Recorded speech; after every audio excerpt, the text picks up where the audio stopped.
अगर आप भी चाहते हैं बिट्टू मलंगिया इंटरटेनमेंट का ऑडियो वीडियो सबसे पहले आप तक पहुंचे, तो लाल बटन को दबाकर चैनल को सब्सक्राइब करें और बेल आइकन दबाना ना भूलें।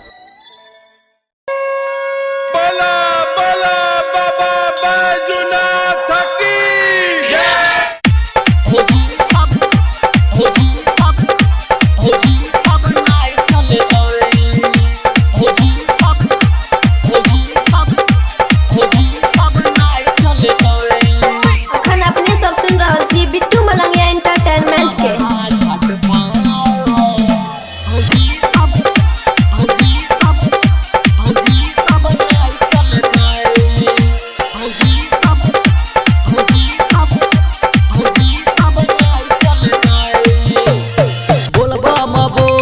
चलू ए भौजी, बोलबा म बोले चलू ए भौजी, फिर बाबा ल जुइत जगह बलहा घाट पर भौजी सब नाई चलते अभीर बाबा लो ए भौजी जुइत जाते।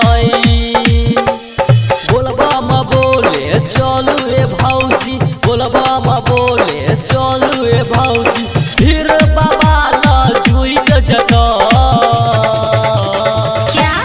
बलहा घाट पर भौजी सब नाई चलते अभीर बाबा लो ए भौजी जुइत जाते।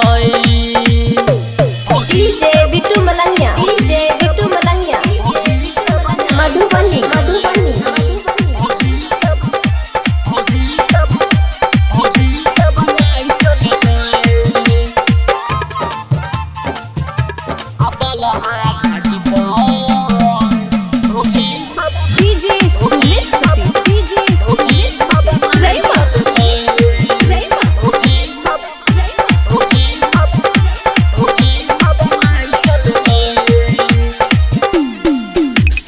डीजे वाला कमरिया लागल छै लाइन में,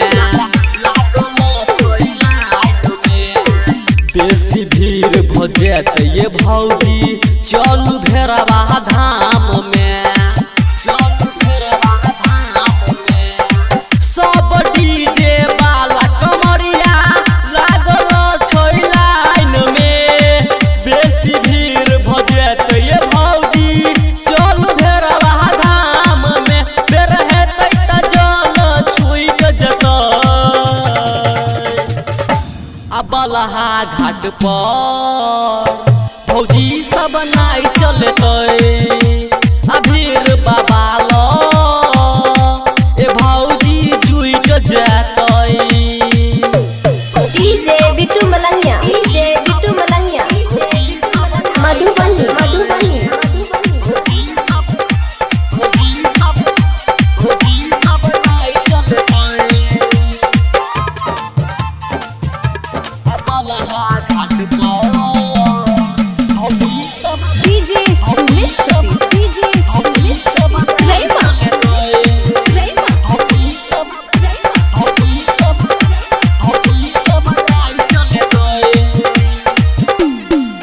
भोला बाबा के यही महिमा छै काया परम्पारी,